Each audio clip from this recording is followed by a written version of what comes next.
Pour a bag of white sugar into boiling hot water. Next.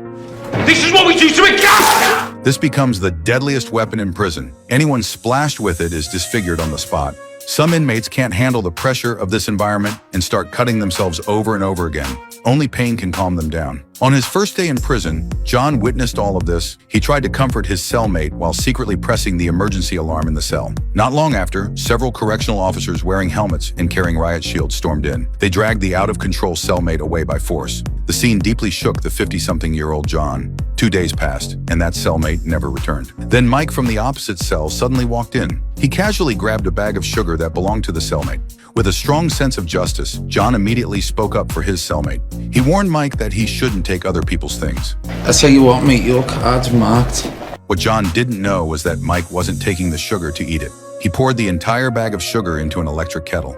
Soon, a pot of boiling sugar water was ready. Mike carried it straight out of the cell. The next second, he threw the sugar water directly onto another inmate's face. Only then did John realize he had messed with the wrong person. At mealtime, Mike openly stole John's piece of chicken.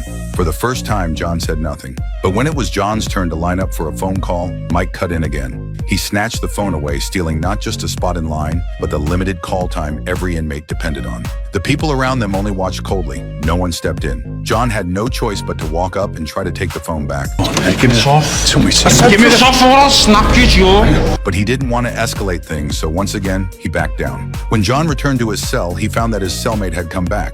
He thought the man's mental health had improved, but that night, something went terribly wrong. The cellmate swallowed all the pills he had hidden at once. His body began to convulse. John immediately pressed the emergency call button. Get in here! Immediate assistance. The guards arrived at the door, but they didn't open it right away. They waited outside for backup, and only after reinforcements arrived did they finally unlock the cell. By the time they tried to save him, it was already too late. The cellmate died right in front of John. The next day, John lined up to call his son. The moment the call connected, Mike walked over again. Without saying a word, he grabbed the phone. John followed closely behind Mike, shouting loudly. He kept disrupting him, making it impossible for Mike to talk. Yeah, I mean it. Mike responded with violence. John's nose immediately started bleeding. Everything was seen by a gang leader nearby. He had always wondered why John never fought back. I'm a teacher. John used to be a teacher, someone who should represent civility. But Mike saw him as an easy target and constantly provoked him. He spat into John's food tray and called him a coward. Then one day, things began to change. A brutal-looking inmate approached John. He had heard John used to be a teacher and wanted help writing a love letter to his wife. John agreed without hesitation and even offered to teach Simon how to write, so he could write to his wife himself in the future. And just like that, John made his first friend in prison.